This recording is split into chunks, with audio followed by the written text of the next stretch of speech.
right, so good morning, Miss Black. Good morning, Miss Jim. How you doing? Pretty good. How about you? Good. Good. All right, so we're going to jump right in with our Are You Ready meeting. Okay. Remember this year our math priority is around Check for understanding. Check for understanding. So today we're really going to zoom into that as we go through your Are You Ready meeting. Okay?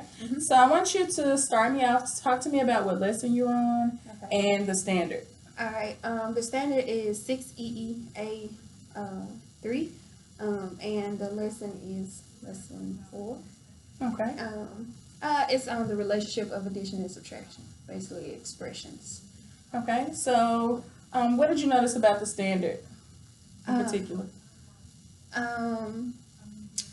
I noticed that it was more of a conceptual idea, and with just a little bit of procedure. Okay. So as you walk through this lesson, and you mentioned the parts about the aspect of rigor here, did this lesson fully meet the demand of the standard? Or was it just parts? I think it was part. Okay. Part. So here's our standard, and then you can take a moment to actually just zoom into that really quick. Okay. Look at the standard. I want you to talk to me about what parts actually exist within this lesson. This is our full standard. What part are we actually doing? I think we're looking at properties or equivalent expressions. Trying to look at equivalent expressions. It says to apply the property of operation to generate equivalent expressions, and if we're looking at relationships between addition and subtraction, we're going to look at the identity, and that's going to help us with the equivalent expressions. Exactly. So we're definitely applying the properties of operations, and then we are generating those equivalent expressions. So I think you nailed it. So the actual apply the properties of operations part is the more conceptual piece, because kids have to have a solid understanding of that to be able to apply the properties, as well as the generating equivalent expression parts is more a procedural thing, because at the end grade 6, that's where we are with it. Yep. So let's move right along. So now I want you to talk to me about the big idea of this lesson, and then lead me into the check for understanding questions that you've selected based off of that. I think the big idea of this is to look at the basic identity of students understanding adding and subtracting together, and just the relationship, the identity. I forgot the name. I forgot. But yeah, the identity of addition and subtraction. We'll say that. Okay. And my check for understanding, the first one is question 2, where we are going to. The question asks them to build a tape diagram with 10 squares. And then A asks them to... You said question number 2? Number 2 on the exercises. Okay. A asks them, they're going to be removing squares and then also writing an expression. A says to remove 6 squares and write an expression to represent that tape diagram. So I kind of scribbled out the 6 squares. I did 10 and then scribbled out 6. And then physically, mentally, I was like, oh, I had 10 and subtracted 6. And then for B, it asks you to add the 6 squares back to the tape diagram. Well, it says add 6 squares onto the tape diagram. So I did that, and I made sure that I kind of bolded it, so I could physically see. And there's just one thing I try to work with my kids so they can physically see, because when you're just writing, you're just like, oh, I got 10. So that they can see, oh, I started with 10, I subtracted 6, and I added 6. And so what information do you want kids to get from this? The writing the expression and using how to use a tape diagram to write an expression. Okay. Is that essential for the actual exit ticket for today? Yeah, I think so. Yes. Okay, let's take a look at the exit ticket for today, so that we can make sure that this is an appropriate question that's selected. Okay. All right, so looking at the exit ticket, question number 1 asks us to draw a tape diagram to represent each of the following number sentences. Okay, so here you're pushing kids to actually draw the tape diagram based off of this expression that they're given. Yes. So they're actually having to generate. Yeah. Okay. Generating the expressions here, and then they're making a tape diagram. Yes. Okay. Okay, so that is one essential part. So we're going to keep going through these to see if this is the best question that we should use Okay. To check for understanding, or if there is one that's more aligned to the exit ticket. Okay. Yep. Okay. You want me to go to my second Mhm. question? Okay. So my second question is from the exercise, and it's number 4. Okay. And it's to me, it's kind of the basic identity, just having the kids identify what number they are actually either adding or subtracting to go back to their start. Okay. And I think one of the things was that the relationship is when you add something and then subtract something, you are back where you started. So I selected this. I looked at question 5 because it had variables, and I know we're introduced to where I have introduced variables. Mhm. So I almost wanted to do that one, but I picked this one kind of as a safe choice. Which one is that? Number 4. I looked at number 5. Number 5. 4D. 4D. Mm-hmm. Okay. And so you said you picked that one as a safe choice. Mm-hmm. Let's look at the exit ticket. Okay. So on the exit ticket, they have problems that push students to, fill in the blank with numbers and with variables. So what might be one misconception that students have if they don't experience the problem using the variables? I think just dealing with them, they're going to try to make that, because I talked variables earlier, they're going to try to make that blank a number. Okay. Just one of the misconceptions before is trying to ignoring that K is at the end and it's on the end of the equation, and they're going to be like, oh, 5, I can make up 5. Yeah. And try to make up a number Right. as opposed to putting a variable. Right, so what Yeah. could we do to avoid that, knowing that this might be a misconception that our kids come with? What could we do to avoid this ahead of time?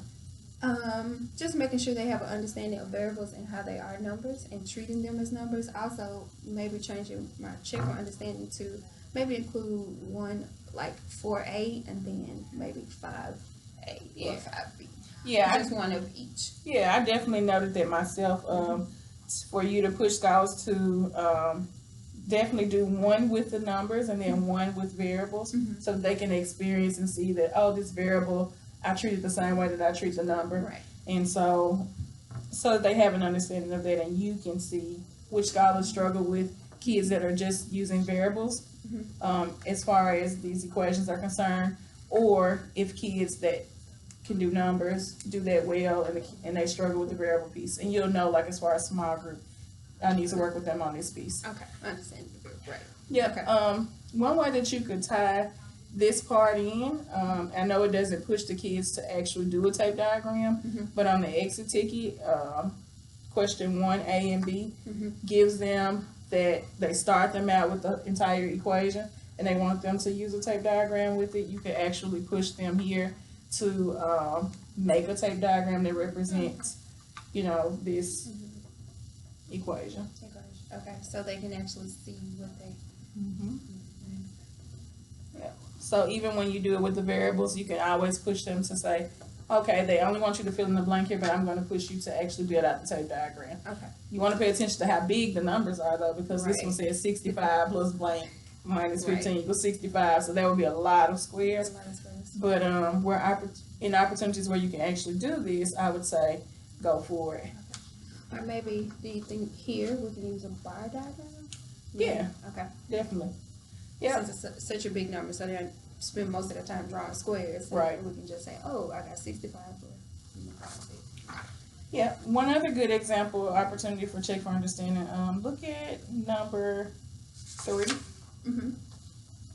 Talk to me about where you feel like this could possibly land, or if this would be a good check for understanding opportunity to you. Yeah, I actually did look at number 3, because right. Is that the one with the bar?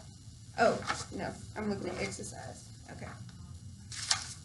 It's a 3 up at the top. Okay. All right. I'm looking for this as a check for understanding. I think kind of just what I was just talking about, doing the bar diagram for the letters and students not wanting to make the variables numbers. Yeah. And I think this will be a good way for them to, or for me to check if they actually understand that these are variables that can mean numbers but aren't necessarily numbers. Right. It can help with that, where they want to put a number in. Yeah. What we was talking about with the G plus, oh, I'm gonna put in 5. I just can make up my own number because it's a variable. And I think this would help me to identify if they actually understand variables. Yeah. And how to create tape diagrams. Alrighty, so what adjustments do you need to make to your tracker if you decide to go with that one? Do you think, so let's go back. So we initially started with a problem where kids were using a tape diagram to develop out their expressions. Okay, they're trying to show like this identity property here. If I add 6 and I take away 6, I'm going to be left with the same number that I originally started with, but they're using a tape diagram with it. Do you think we get the most bang for our buck using this problem, or by using a problem that forces them to, you know, start with the expression, build out your tape diagrams, and still see identity as well as this fill in the blank part? So I actually think that I may get more bang for my buck starting with the equation and then having them do the tape diagram like as an extension for some of these. This one may be a good, just kind of go over it in the lesson, making sure they understand an example. And then this one could actually see, because I'm going to use like one of the ones that have numbers and one that has the variables.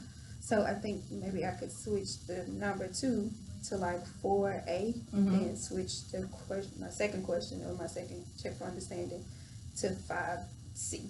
Okay. Yeah. Yep. And definitely these don't require them to use tape diagrams, but you can still push it because we need them to show mastery on 1A and 1B. Right. Yep. And so by using these 2 questions, what do you expect to see as a result of that?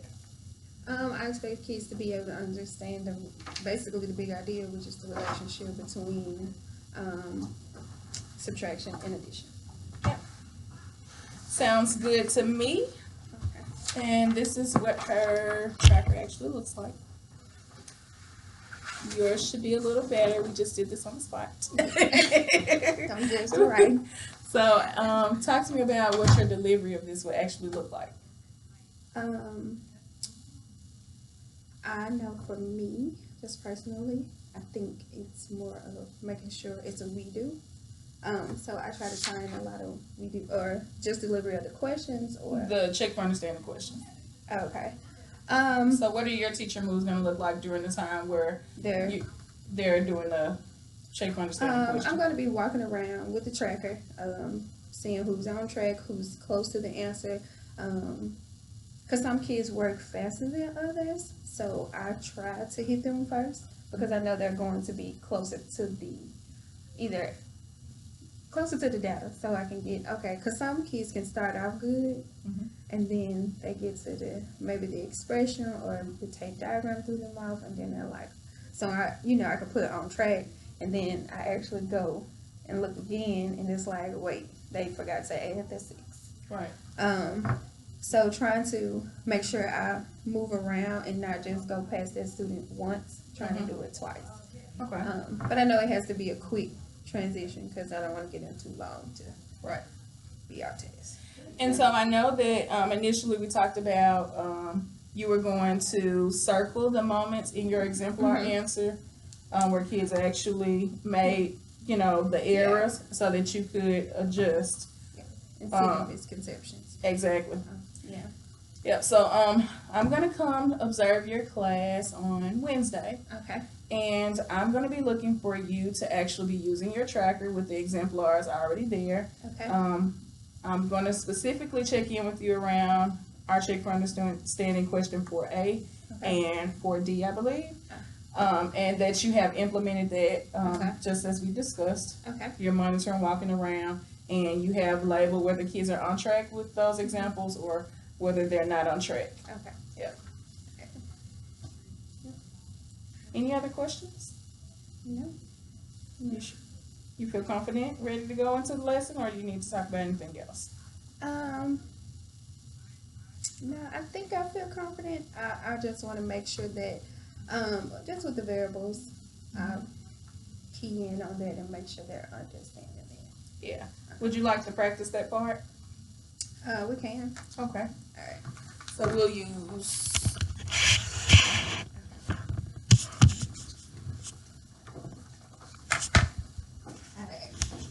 So I'm gonna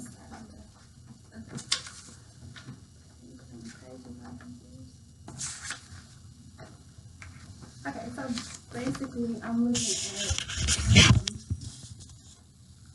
what happens when we have a tape diagram. Mm-hmm. Okay, what happens when we have a tape diagram? Can we create a tape diagram for any type of numbers, and how this works with any type of numbers? Can we write an equation using variables to represent what we just demonstrated on the tape diagram? Okay, so let's say we have a number or a variable W. Okay, and I want to take away a number that I don't know, and we say X. Okay, how can I represent this on a tape diagram? Should I start there, or maybe start with the bar diagram and then work away? Yeah, I would definitely say they use a question here, and I would say use the question that they have provided. Okay. Because kids at this point have just done this with numbers. Okay, so you can at this point they have seen numbers. So walk me through like one that I can use numbers with, and then walk me through, and then allow me to answer the question around like this variable piece that we're on now. Okay, so after we have done the other one with the numbers, then have them. So walk me through 6 plus 4, like how I could show that using a tape diagram. So 6 plus 4. Okay. And then I should have 6 units or each one of those. Okay. And then I should have an additional 4 more. Maybe identifying these. Yes, definitely. Okay. And then having knowing to add 4 more. Yeah. And then have the kids develop out the number sentence that you're looking for. Okay. So the actual 6 plus 4. 6 plus 4.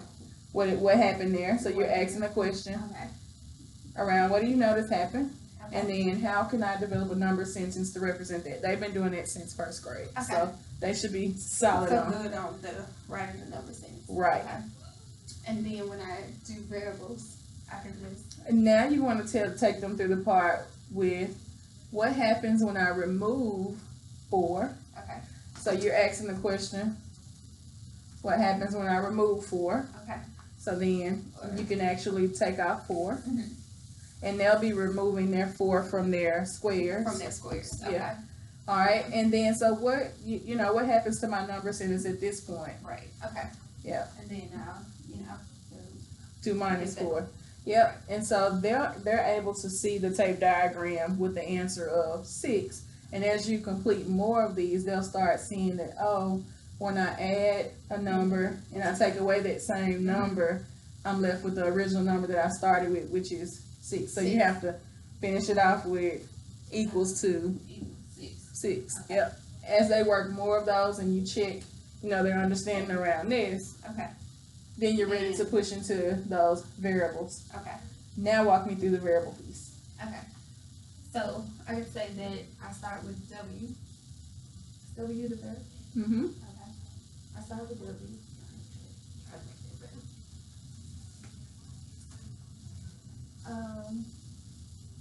But then what happens when I, let's say, add on variable X? Okay. Maybe similar to how we did that, adding on the 4. What expression can we create? Yep. W plus X. Okay. Is that what happened? Yeah, we started with W and then we added this X box on. Okay. Now, what happens when I take this away? What does my number sentence look like then? And it looks like W plus, okay, now just minus X. Because that's all that I took away, right? Alright, so what would be my answer to my expression? What am I left with? If I started here, added, and then subtracted X, what am I left with? Looks like we're just left with the W. Yes. Yeah, okay, so my only other push here is if you're showing this on the board, don't eliminate their initial tape diagram, like where you actually had it out. So like where you had that X right there, like draw the X back. and then I want you to actually draw underneath what you're taking away, Okay. just so that kids actually Draw see. like another box, You can either draw like or just maybe do this. do the part, yeah, Okay. so the kids can To see see like that what was there. What was taken away? Yeah. Because we don't want them to be like, oh, you took away just a little box. Right. Or wanting to create a number seal. Right. And then showing them what it's equal to. You can even show them that part Okay. with the tape diagram. Like I'm just left with this W part in the end. Because I don't have this, so all I have is this variable. Right. Okay. Just walking them through the steps, just like as if we were solving the equation all the way out, but you're solving it all the way out with the actual tape diagram. Okay. Yep. So I think like really work on like the questioning piece here Okay. as well. And do With the script, like internalize that part a little bit more. We have the questions that we're checking for understanding around. Really practice that even more after this, that piece, so that you are solid with what you're expecting of scholars. Okay. Yep. So in the final piece here, just make sure that you have gone through like fully worked out these steps, so that you know like even the tape diagram part with it, so that you can like circle What if kids have misconceptions around that piece. Yep. Okay. All right. Thank you so much for your time. You're welcome. Thank you.